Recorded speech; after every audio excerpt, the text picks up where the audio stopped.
Hello, and welcome back. As you can see, I've got the billy goat in the workshop ready to be stripped down. So I've sort of started by taking the chute off. I've only just undone it so I can check for mice and stuff, because we've got a couple of mice nests in mowers that was parked next to it. And also I've tried to crack the fan nut as well on the end of the crankshaft. It did move. I think it moved, or it might have been slipping on the socket. I only just tried it roughly.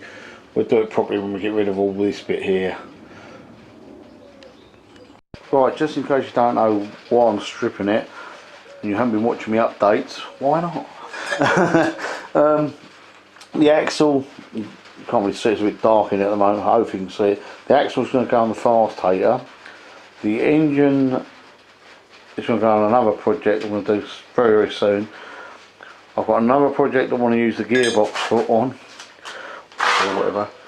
I've got a couple of ideas of things I want to do with the front casters, and then obviously the metal we will use, cut up and use, and the switches and levers and stuff we will use on different projects over time. So it's just kind of a bit of a donor vehicle.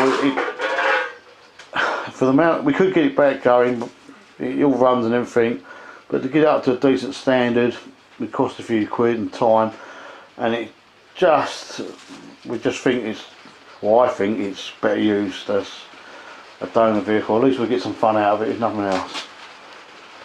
Just in case you're wondering what the noise is, it is raining, and obviously being a metal building in it, picks up every little bit. We had hailstones just now and you can hear a thing.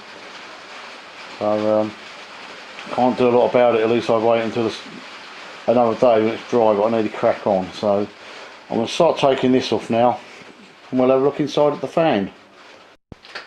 Right, I don't think that the other bit of film just come out, but to explain, there's 4 holes at the back here. I've changed the light a little bit. There's 4 holes at the back here, so you can get to like a back plate. I'm guessing it's just holding this bit on, but this would be in the way anyway, so I'm not quite too sure what they're holding. When I tried to undo it, I've undone the plug. I took the plug lead off because you know how easy this engine starts if you've seen the other videos on it, and if that starts up, unlike a blade, I don't think it would just take your hand off. I think that'll actually take your arm off. From previous experience I've had with them, I'll put the bar in there. As far as I know, this travels sort of like the normal way. I've got the bar in there. I hope you can see okay, because I've changed the light. Sometimes it ends up too blurry. No, you don't do that, you know.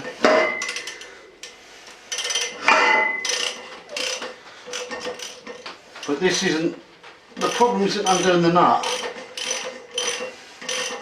The problem is getting the blade off, the actual fan off. There's like another nut housing on here. I'm not quite if that's just done to hold it, or what, you know. See how much, I don't think you see the water in there from when I moved it peed down. Just now I've had to sort of sit for half an hour just to well, just couldn't hear nothing, you know. It's coming now, but I really want to. Right, that seems pretty well on there.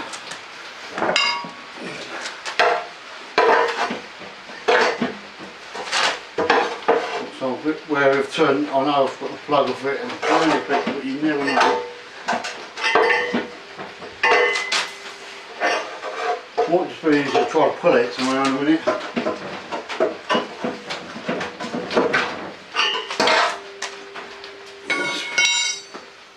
Oh, it's not there, it's just a washer on there, I reckon, so you can sort of hold the nut, but like I say, these can be a bit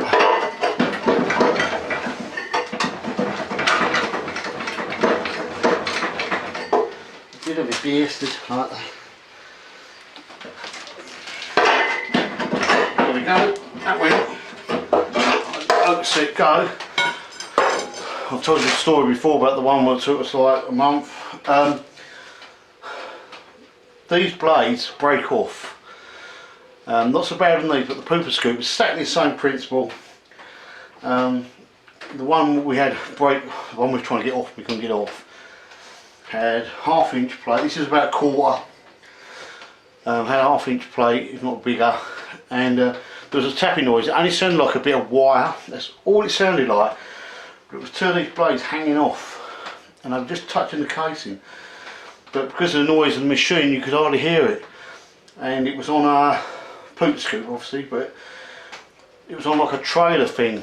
So you towed it with a ride-on mower, and it was literally by your head. So you imagine that coming off and coming through the casing. Bloody kill you. That went, didn't it? And so it stopped again.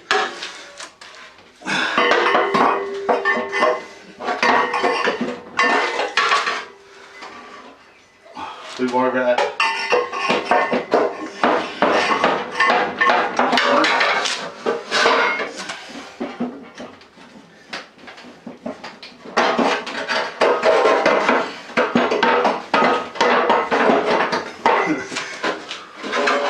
Thought my bar was holding it for a minute.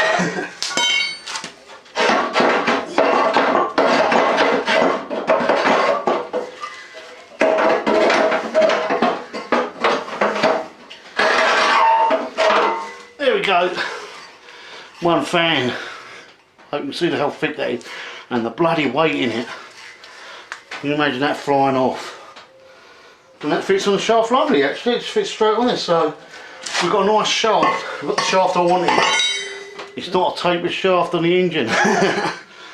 Right, we carry on. Right, all I've just done is took the casing off of the gearbox, took the guards off, disconnected the gear linkage. I'm going in for my tea now, so I'm going to call it a night. And I'll carry on, it'll only be a second to you, and we'll carry on in the morning. I'll come out here, clear out a bit, give myself some space, and we'll get the rest of it stripped. See you in a second. Right, it's the next day. As soon as I started to film, we had a hell of a thunderstorm, so I didn't bother. I didn't bother filming because you couldn't hear nothing. But I haven't done much. I've just made sure the cables were out of the way for the gearbox, drained the oil, and that's about it. I'm leaving the drum on at the moment just so that, or the fan housing I should say, just so that I can tip it up and have it like that. I'm going to take the gearbox off next, is my plan, and then obviously the engine. But see how far I can get in the gearbox without unbolting the engine and moving it. The two bolt holes, well, the two bolts which you could see through the fan, they bolt straight into the back of the engine, so they're like an engine mount. Okay, and I'll show you when I get the engine off, a bit easier. Right, this is where the two bolts went, what you can see through the fan, and in the fan housing they go through the side here. So the two on the side, 4 on the bottom like normal. Pissing down the rain, so you couldn't hear nothing, so I thought there's no point filming it. And the engine's out, and I'll show you the gearbox as well. The gearbox is quite handy because I've removed it with the clutch actually still attached to the gearbox, so that's quite handy, isn't it? That's obviously the brake. I don't know if you can see it, but yeah, I thought it was quite good. I had a hell of a job to get that off though, because the chain was wrapped around the sprocket, and it's that hole there, the rough one, the bigger hole what you can see in the picture, and yeah, the chain was wrapped around the sprocket, and even though the gearbox was all unbolted, it was still wedged in there, and it took some beating, I'll tell you. Made me sweat. I think I lost a couple of pounds in weight. But yeah, it's a bit of a nightmare. And obviously the engine was just 4 bolts, there's no point showing you that. Well, 6 bolts including the other 2 I've removed earlier. So There's not a lot left of it. There's the engine. That's the GX2, yeah, 240. That's a 240 to 242, so 242cc. 8 horsepower. Quite chuffed with it actually. Yeah, quite chuffed with it. The only thing I did is when I unbolted every single thing, all the cables were off, everything, and I left one cable tie on what I didn't see under the handlebars, because as I lifted the engine out it caught around the throttle cable. But it's okay, it's all working, so that's good. It's raining again, as you can probably hear. Them peerless gearboxes, just in case you didn't realise, that they're to do with Tecumseh. I can't remember what company owns what or whatever but they're basically made by Tecumseh. So you know they're linked. And actually, I think it actually says Tecumseh on there. Can't really see it in there. Yeah, look, Tecumseh there. Now we can see it. So I'm not sure what company owns what or how they're linked, or I think it's just the same company. Bloody Tecumseh. Gearboxes are okay, it's just their carbs, isn't it? I think I'm going to leave this base with the axle on it, so that I can use it as a bit of a jig when, or a guide or whatever, when I put it on the fast hater. So all it leads me to do like that is take the fan housing off, and basically the handlebars, it's got some really good controls on it. Just knocked it over. Yeah, got really good stuff in there for the controls. So it's only got a lever and a rose joint and stuff like that, but you know what I'm saying. It's all good stuff, handy stuff. So there's like 1, 2, 6 more bolts, 4 at the bottom there. 6 more bolts to undo and take it apart. I don't think it's worth filming it. But if you like this sort of stuff, give the video a thumbs up. If you're into this sort of thing, subscribe, ring the bell, you know, all the usual sort of stuff. And I'm going to go, so take it easy and I will see you next time. Bye for now. Bye.